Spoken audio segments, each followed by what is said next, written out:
Topic capacitor now partially filled with the dielectric. अब आपने एक डाइलेक्ट्रिक को इंट्रोड्यूस करवाया with in a capacitor. Suppose इस डाइलेक्ट्रिक का डाइलेक्ट्रिक कांस्टेंट है के, डाइलेक्ट्रिक कांस्टेंट है के। आपको कैलकुलेट करना है कैपेसिटर का कैपेसिटेंस जिस समय पार्शियली फिल्ड डाइलेक्ट्रिक इंट्रोड्यूस किया गया है।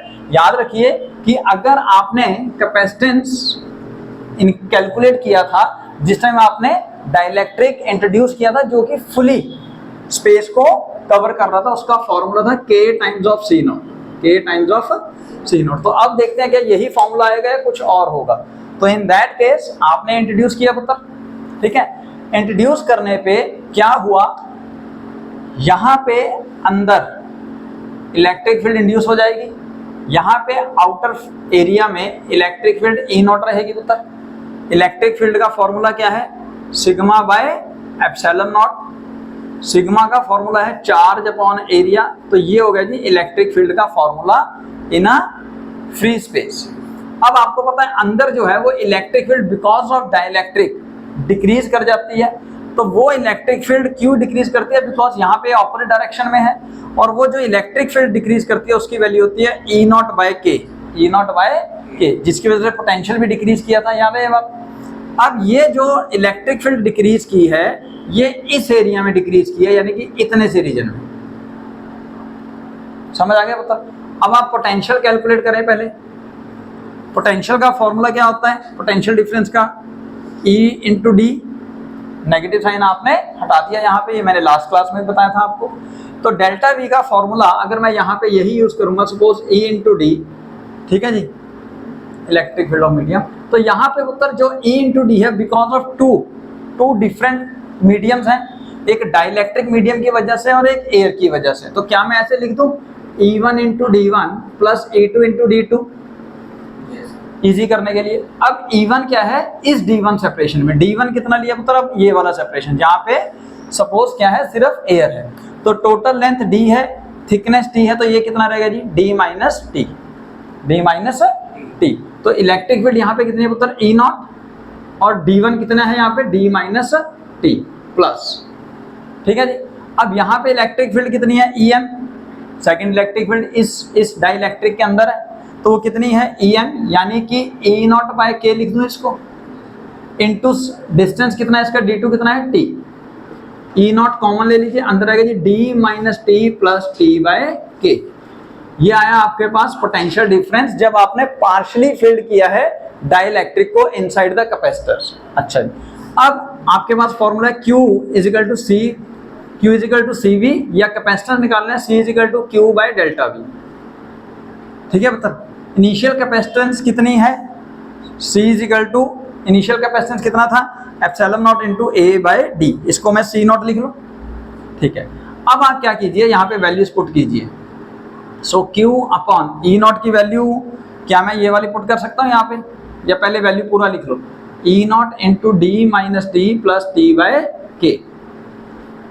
अब E नॉट की value Q upon A into epsilon naught लिख सकते हैं, तो आप पुट कीजिए Q upon A into epsilon naught ऊपर चला गया, into D minus T plus T by K. So Q से K कट गया, तो आपके पास नेट कैपेसिटेंस आया इस टाइम पे epsilon naught into A upon D minus T plus T upon K. So this could be the capacitance for a parallel plate capacitor in which the dielectric is partially filled. तो capacitance again increase तो हुई है, लेकिन इतनी ज्यादा नहीं जितनी ज्यादा उस टाइम पे थे जिस समय आपने पूरे का पूरा डाइलेक्ट्रिक इसके अंदर इंट्रोड्यूस कर दिया था। So this is the formula, और इसको बड़े अच्छे से याद कीजिए, बहुत इंपॉर्टेंट है। So C is equal to epsilon naught into A upon D minus T plus T by K. इसको अगर शॉर्टकट में याद करने की आप कोशिश करेंगे तो आप ये लिखिए कि कैपेसिटेंस की वैल्यू आएगी epsilon naught into A divided by, यहाँ पे D की बजाय क्या आएगा डिवाइडेड बाय D माइनस जो थिकनेस दिया माइनस जो भी थिकनेस दिया divided by its dielectric constant.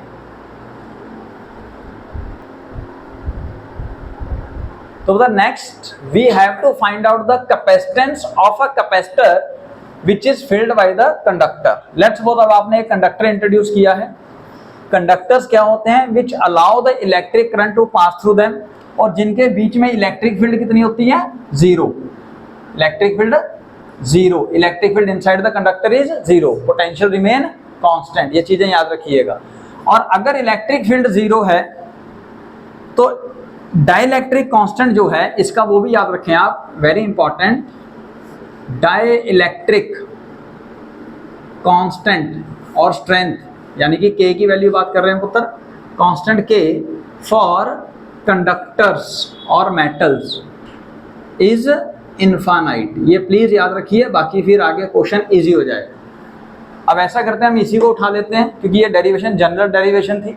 अब हम यही फॉर्मूला लाते हैं, C is equal to epsilon naught into A upon D minus T plus T by K। Suppose आपका जो डाइइलेक्ट्रिक जो आपका कंडक्टर है उसकी थिकनेस है T। अब thickness T equal to D हो या जो भी हो वो अलग बात हो जाएगी, ठीक है। अगर T is equal to D होगा तो अभी समझ लेंगे क्या होने वाला है। तो पहले आप ये देखिए, ये केस सपोज इसकी थिकनेस T है और इसको आपने फिल किया है inside the parallel plate capacitor. अब K की वैल्यू क्या है उत्तर, इनफाइनाइट। तो 1 बाय इनफाइनाइट क्या होता है, 0। तो क्या मैं ऐसे लिख सकता हूँ, epsilon naught into A upon D minus T plus T divided by infinite. तो क्या इसको मैं ऐसे लिख सकता हूँ, epsilon naught into A upon D minus T। So this could be your new capacitor when conductor of thickness T is introduced. When conductor of thickness T is introduced, ये भी इंक्रीज करेगा कैपेसिटेंस को। यहाँ पे भी capacitance increase होगी but उतनी ज्यादा नहीं जितनी डाइइलेक्ट्रिक के माध्यम से आपने इंक्रीज की है। अब इफ वही वाला case, if T is equal to D sir fully filled कर दिया जाए तब क्या होगा, D माइनस टी 0। तो C is equal to epsilon naught into A divided by 0। ये नॉट डिफाइंड आएगा basically, 1 by infinity is not defined होता है, ठीक है। तो वो हमने हटा दिया कि भैया हमसे डिफाइन नहीं हो रहा तो हटा दिया। Something divided by 0 is infinite. ये पॉइंट समझ में आ गया। 1 by infinity is 0, 1 by 0 is infinity, आपको पता है। तो 1 T बटा इन्फिनिटी 0 था वो गायब हो गया, हटा दिया गया है। तो यहाँ पे something divided by 0 is infinite, यानी कि capacitance for a parallel plate capacitor in which conductor is introduced if thickness is equal to the separation between the two conductor then it is infinite. तो वो कितनी आ जाएगी। अब एक case study करेंगे उत्तर, capacitor partially filled with से case 1 with 2 डाइइलेक्ट्रिक्स। एक dielectric का डाइइलेक्ट्रिक कांस्टेंट है K1, एक का डाइइलेक्ट्रिक कांस्टेंट है K2। अब इन दोनों की थिकनेस आपस में बराबर है TT and they are placed in between the 2 parallel plate capacitor in which the separation is D। Area A, charge इसको कैपिटल Q प्लस में और इसको माइनस Q नेगेटिव। क्लियर हो गया पुत्र। अब सबसे पहले जो एयर है, आप सबको पता है वहां पे इलेक्ट्रिक फील्ड कितनी डेवलप होगी, E नॉट। फॉर्मूला क्या होगा, sigma by epsilon naught. Sigma का formula charge per unit area, ठीक है। अच्छा, अब बीच में आ गया डाइइलेक्ट्रिक। जैसे डाइइलेक्ट्रिक आएगा तो कैपेसिटेंस डिक्रीज होगी, कैपेसिटेंस इंक्रीज होगा, इलेक्ट्रिक फील्ड डिक्रीज हो जाएगी। तो यहाँ पे अगर इलेक्ट्रिक फील्ड E नॉट है तो यहाँ पे इलेक्ट्रिक फील्ड कितनी रह जाती है पुत्र, E नॉट बाय K, यहाँ पे K1 याद है। तो इसका मतलब इलेक्ट्रिक फील्ड हम अगर इनसाइड डाइइलेक्ट्रिक रखें सपोज E1 तो वो हो जाएगा जी E naught by K1। E naught की वैल्यू यहाँ से है। ऐसे यहाँ पे फिर इलेक्ट्रिक फील्ड E नॉट, क्योंकि वैक्यूम आ गया, एयर आ गया, यहाँ पे फिर डाइइलेक्ट्रिक आया तो फिर इलेक्ट्रिक फील्ड डिक्रीज करेगी बाय K टाइम्स, लेकिन इसका डाइइलेक्ट्रिक स्ट्रेंथ है K2। तो हम क्या कह सकते हैं, यहाँ पे इलेक्ट्रिक फील्ड होगी E नॉट बाय K2 बाहर, फिर जो भी होगा, ठीक है पुत्र, जो भी क्या एयर होएगी फिर से। तो मैं E2 की वैल्यू भी लिख लूं यहाँ पे, E नॉट बाय K2, ठीक है पुत्र। अब आपके पास जो पोटेंशियल डिफरेंस डेवलप होगा वो डेवलप होगा due to all of the electric field. तो क्या मैं यहाँ पे E डॉट D दोबारा कंपेयर कर लूं, E डॉट D का मतलब क्या होगा, electric field in air into its separation D1 plus electric field in the first dielectric into its separation से D2। इसको मैं E2 लिख देता हूँ, ये E2 है, ये E3 है, ठीक है। ये E नॉट जो है इसको हमने E1 लिया है वहां पे समझने के लिए, ठीक है। Plus electric field due to third medium, third medium क्या है, अगला डाइलेक्ट्रिक कांस्टेंट है ना, इनटू D3। ठीक है जी, अब जो जो वैल्यूज है वो लिखें। इलेक्ट्रिक फील्ड इन एयर कितनी है, सपोज E0, D1 कितना होगा, अब ये टोटल T है, ये T है, तो ये कितना रह गया होगा, मतलब D माइनस T, अगर थिकनेस अलग अलग होती तो हम वो लिखते, अभी जो है आपने लिख दिया, प्लस E2 कितना है जी, E0 by K1, E0 by K1 into इसकी सेपरेशन कितनी है पुत्र, T, इसकी सेपरेशन आपने T ली है, अच्छा, plus E0 by K2 into इसकी सेपरेशन भी T, यानी कि इसकी जो थिकनेस है वो T लिया है पुत्र। अब E0 यहाँ से कांस्टेंट हो सकता है, अंदर क्या रह जाएगा, D minus T into T, 2T कर दूं, plus T upon K1 plus T upon K2। ठीक है पुत्र, यहां से इसका E0 का फॉर्मूला पुट करेंगे, ये वाला Q upon A into epsilon naught into D minus T, अगर इसको T1 T2 लिखूंगा ना तो दो बार आ जाएगा, T1 माइनस T2, यहाँ पे T1 और T2 की वैल्यू सेम है, दैट इज डिफरेंट थिंग। तो अगर मैं यहाँ पे लिखूं 2T तो ये हो जाएगा जी plus T upon K1 plus T by K2, general formula मैं यहाँ लिख दूंगा नीचे। तो उसके हिसाब से आपको अगर कैपेसिटेंस निकालना है, कैपेसिटेंस का formula C is equal to Q by V, C is equal to Q by V, V क्या है, पोटेंशियल डिफरेंस। तो क्या मैं यहाँ पे डेल्टा V की ये वैल्यू पुट कर सकता हूँ, तो Q अपॉन डेल्टा V क्या होगा पुत्र, Q upon epsilon naught into A, ऊपर चला गया ये वाली वैल्यू, और नीचे क्या रहेगा जी, D minus 2T plus T upon K1 plus T by K2, cut गया।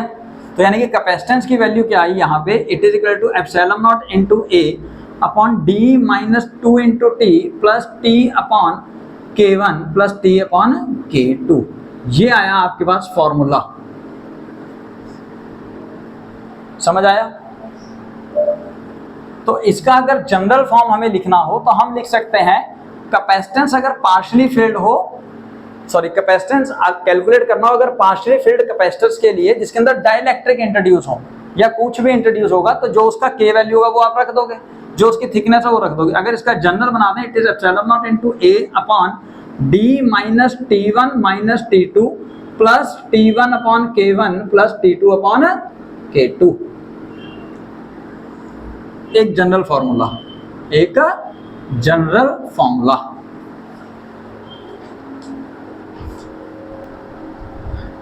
अब अनदर केस जिसके अंदर आपने कैपेसिटर्स के बीच में दो स्लैब्स इंट्रोड्यूस किए, एक स्लैब डाइलेक्ट्रिक है, दूसरा कंडक्टर है। डाइलेक्ट्रिक का dielectric constant K1, let's suppose thickness T1, conductor का डाइलेक्ट्रिक कांस्टेंट क्या होगा, अभी आपको बताया इनफाइनाइट, और थिकनेस T2। अब आपको कहा है जी कैलकुलेट कीजिए कैपेसिटेंस फॉर दिस कॉम्बिनेशन। तो हमने सबसे पहले E1 इक्वल टू E0, ये सारा कुछ सेम है, ये तो ऐसा ही उठा लिया।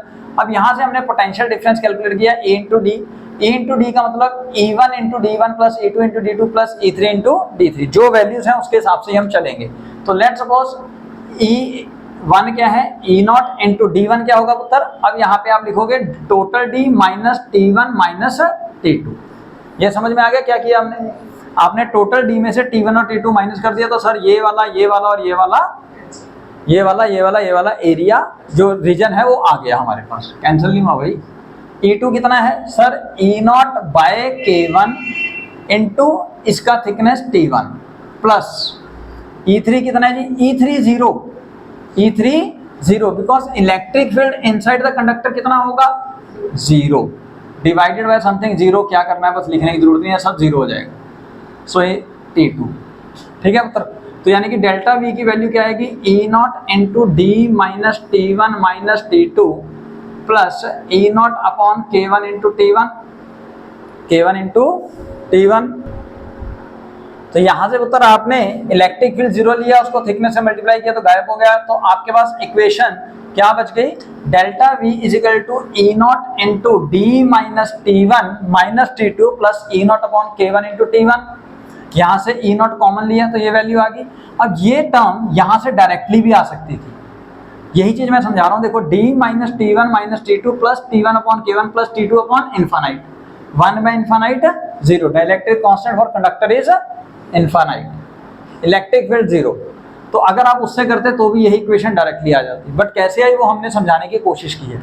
अब डेल्टा वी का वैल्यू पुट करें पुत्र, E naught into this, E naught का value Q by A into epsilon naught, तो ये एप्सिलॉन नॉट इंटू ए ऊपर चला गया और नीचे वैल्यू आ जाएगी D minus T one minus T two plus T one upon के वन, क्यू से क्यू कट गया तो कैपेसिटेंस आ गया for this type of combination is epsilon naught into A upon D minus T one minus T two plus T one upon के one. यहाँ पे आप plus T two upon के to लिखते अगर कंडक्टर की जगह कोई डाइलेक्ट्रिक होता। So this could be the another case for combination of capacitors. Next question है पुत्र, suppose दो डाइलेक्ट्रिक्स जिनका डाइलेक्ट्रिक कांस्टेंट है K1 और K2, इनको इंट्रोड्यूस किया है इन between the parallel plate of the capacitor और उनकी जो थिकनेस है वो इस बार d/2 रख दिया and you have to find out the equivalent capacitance for the combination between x and y, x and, ठीक है जी। अब इसको करने के दो मेथड है, एक आप डायरेक्टली ये लगा दीजिए या फिर इक्विवेलेंट कैपेसिटर का जो हम जनरली फाइंड करते हैं मेथड, उसकी मदद से देखिए क्या ये सीरीज पैरेलल या कोई कॉम्बिनेशन और तो नहीं यूज हो रहा।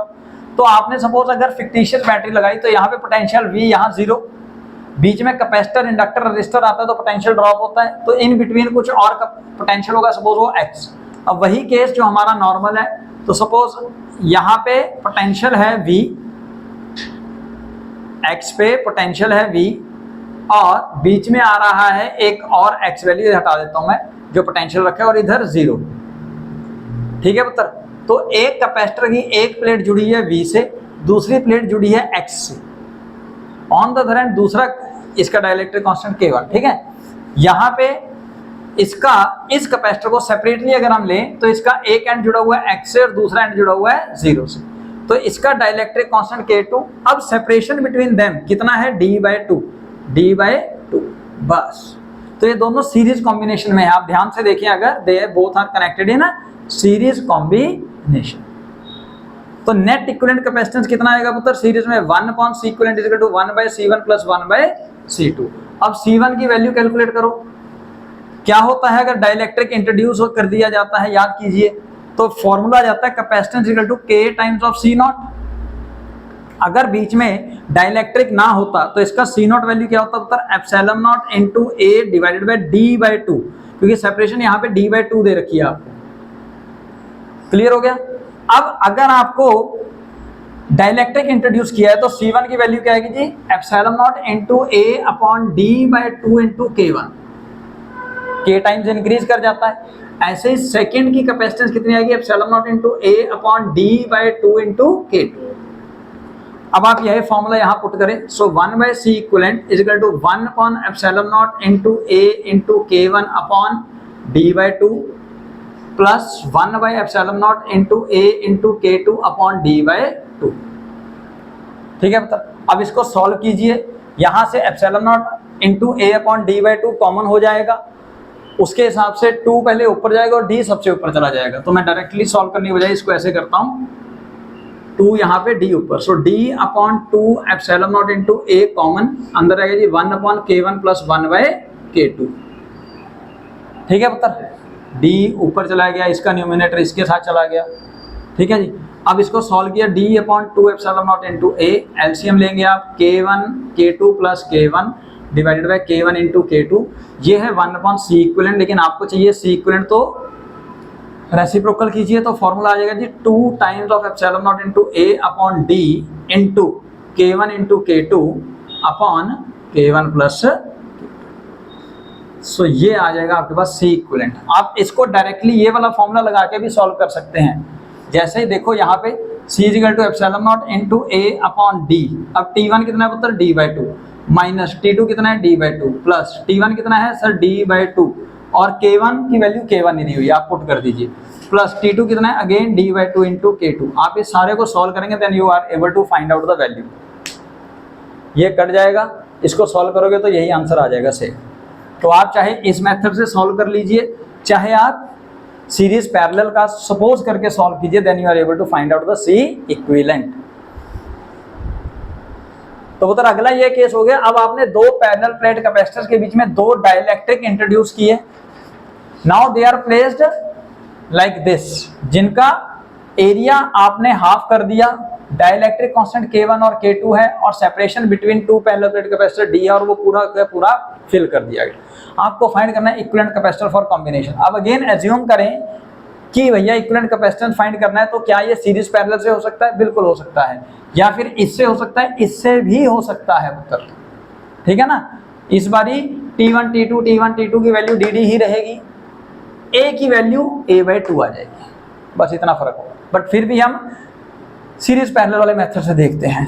सपोज यहाँ पोटेंशियल V, यहाँ 0, तो पहला कैपेसिटर है, ठीक है पुत्र, जिसके बीच में डाइलेक्ट्रिक स्ट्रेंथ K1 डाला हुआ है, उसका एक एंड V से है, दूसरा एंड 0 पे है। दूसरा कैपेसिटर है जिसका कैपेसिटेंस